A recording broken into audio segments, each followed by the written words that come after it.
Assalamualaikum warahmatullahi wabarakatuh. Nama saya Inayati Azamir, NPM 17100000151. Di sini saya akan menjelaskan tentang etika dan etiket, mata kuliah etika profesi. Menurut KBBI, etika yaitu ilmu tentang apa yang baik dan apa yang buruk serta mengenai hak dan kewajiban moral atau akhlak.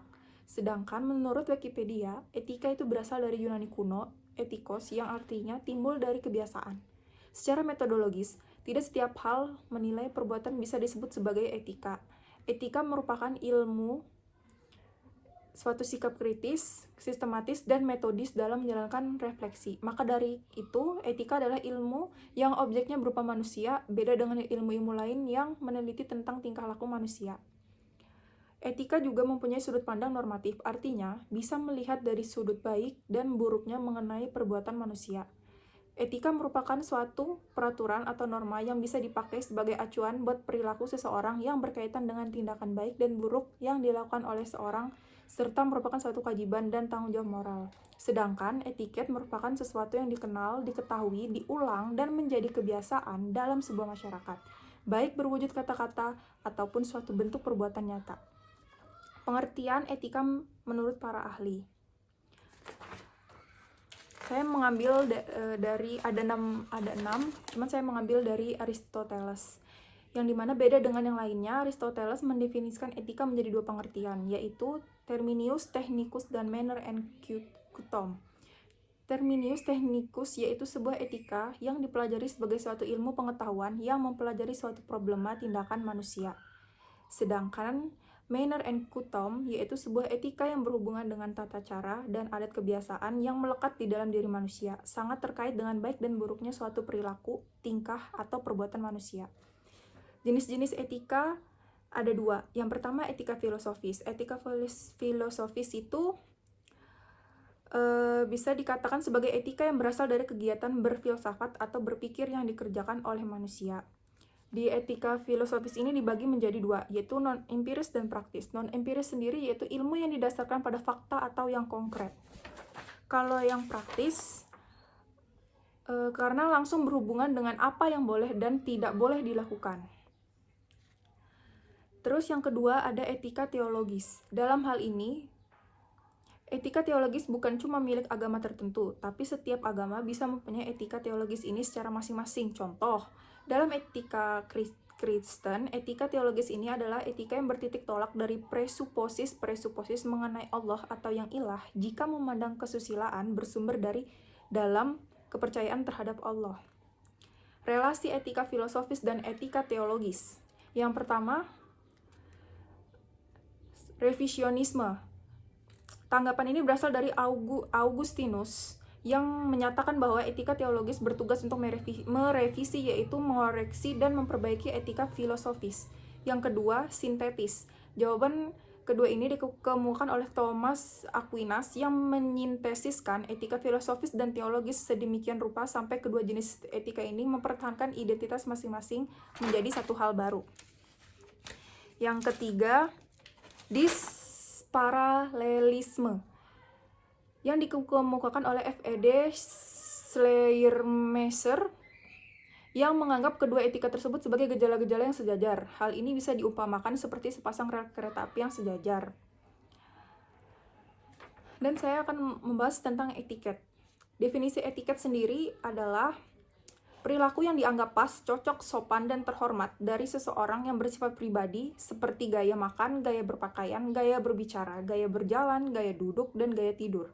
Namun, karena etiket seseorang menghubungkannya dengan pihak lain, maka etiket menjadi peraturan sopan santun dalam pergaulan dan hidup bermasyarakat. Ciri-ciri etiket. Etiket menyangkut cara suatu perbuatan, kebiasaan, adat istiadat, atau cara-cara tertentu yang dianut oleh sekelompok masyarakat dalam melakukan sesuatu. Contohnya, sebuah etiket adalah memberi dengan tangan kanan. Etiket hanya berlaku dalam pergaulan sosial. Maksudnya, jika tidak ada saksi atau orang, maka peraturan atau kebiasaan tidak berlaku. Contohnya, ketika seseorang menaruh kakinya di atas meja, sementara ia duduk di atas kursi dan orang lain sama-sama duduk dengannya, maka hal ini menjadi suatu perbuatan yang tidak beretiket. Namun, tindakan seperti itu tidak menjadi persoalan ketika tidak ada yang melihatnya atau ketika ia hanya duduk sendirian. Etiket bersifat sangat relatif. Tidak sopan pada suatu kelompok masyarakat tertentu bisa jadi tidak menjadi masalah pada kelompok masyarakat lain. Mendahak pada waktu makan merupakan pelanggaran terhadap etiket yang bersifat relatif. Sementara membunuh atau mencuri merupakan pelanggaran terhadap etika yang bersifat absolut. Etiket juga berhubungan sangat erat dengan sopan santun. Kedudukan keduanya dapat berganti tempat, oleh sebab itu sopan santun hanya menekankan penyesuaian lahiriah pada norma-norma. Prinsip etiket. Yang pertama, respek atau rasa hormat. Dalam etiket, kita harus mempunyai sikap respek, yaitu rasa hormat, menghargai, peduli, dan dapat memahami orang lain. Yang kedua, empati. Adalah pondasi dari semua interaksi hubungan antar manusia, mampu merasakan kondisi emosional orang lain. Empati dapat mengontrol sikap, perilaku, dan perkataan kita. Yang ketiga adalah jujur. Kunci sukses dalam menjalin sebuah hubungan yang baik adalah dengan bersikap jujur. Dengan berkata jujur, kita akan menjadi pribadi yang apa adanya, tanpa perlu ada yang ditutup-tutupi. Contoh etika dan etiket. Yang pertama adalah contoh etika. Di hari Senin, seorang santri dilarang mencuci. Seorang yang memiliki etika, ia tidak akan mencuci ketika hari Senin. Meskipun ada kesempatan dan tidak ada saksi yang mengawasinya, mencuri atau merugikan orang lain. Jadi, misalnya ada perintah tentang di hari Senin, itu seorang santri tidak boleh mencuci. Jadi, semuanya harus menuruti perintah itu. Yang kedua, barang yang dipinjam harus dikembalikan walaupun pemiliknya sudah lupa. Yang ketiga, perintah seperti jangan berbohong, jangan mencuri merupakan prinsip etika yang tidak bisa ditawar-menawar. Yang keempat, wanita, anak kecil, orang yang lebih tua pantas didahulukan dan tidak pantas buat disakiti. Yang kelima, membunuh atau mencuri merupakan pelanggaran terhadap etika yang bersifat absolut. Itulah sebabnya dimanapun dan kapanpun membunuh dan mencuri merupakan hal yang dipersalahkan. Contoh etiket. Adab ngupil, kentut, serta meludah merupakan tindakan yang akan dinilai kurang sopan jika ada orang lain yang menyaksikannya. Sementara jika tidak ada orang, hal ini bukanlah suatu masalah. Makan tanpa sendok. Etiket makan tanpa sendok cuma berlaku pada kalangan borjuis saja. Sementara dalam agama Islam, tindakan seperti ini merupakan sunnah. Yang kedua, di Indonesia menyerahkan sesuatu harus dengan tangan kanan. Kalau dilanggar, maka dianggap melanggar etiket. Yang ketiga, penipu misalnya tutur katanya lembut, memegang etiket tapi menipu. Yang keempat, seseorang menaruh kakinya di atas meja sementara dia duduk di atas kursi dan orang lain sama-sama duduk dengannya. Maka hal ini jadi suatu perbuatan yang tidak beretiket, tapi tindakan seperti itu tidak jadi persoalan saat tidak ada yang melihatnya atau saat dia cuma duduk sendirian. Yang kelima, menjabat tangan seseorang yang kamu sudah kenal atau akan kamu kenal pada saat berjumpa. Yang keenam, mengucapkan terima kasih kepada orang lain yang memberikan sesuatu. Perbedaan etika dan etiket. Yang etika dulu. Yang pertama, selalu berlaku walaupun tidak ada saksi mata. Yang kedua, bersifat jauh lebih absolut atau mutlak. Yang ketiga, memandang manusia dari segi dalam. Keempat, memberi norma tentang perbuatan itu sendiri. Kelima, etika tidak terbatas pada cara melakukan sebuah perbuatan. Etika memberi norma tentang perbuatan itu sendiri. Etika menyangkut masalah apakah sebuah perbuatan boleh dilakukan atau tidak boleh dilakukan.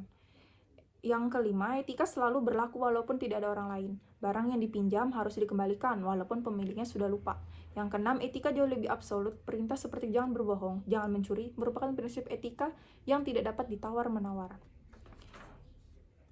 Etiket cuma berlaku dalam pergaulan. Etiket tidak berlaku saat tidak ada orang lain atau saksi mata yang melihat. Yang kedua, bersifat relatif. Yang ketiga, cuma memandang manusia dari segi lahirnya saja. Yang keempat, etiket menyangkut cara suatu perbuatan yang harus dilakukan oleh manusia. Yang kelima, etiket menyangkut cara melakukan perbuatan manusia, menunjukkan cara yang tepat, artinya cara yang diharapkan serta ditentukan dalam sebuah kalangan tertentu. Yang keenam, etiket hanya berlaku untuk pergaulan. Yang ketujuh, etika bersifat relatif. Yang dianggap tidak sopan dalam sebuah kebudayaan dapat saja dianggap sopan dalam kebudayaan lain. Etiket hanya memandang manusia dari segi lahiriah saja, sedangkan etika memandang manusia dari segi dalam.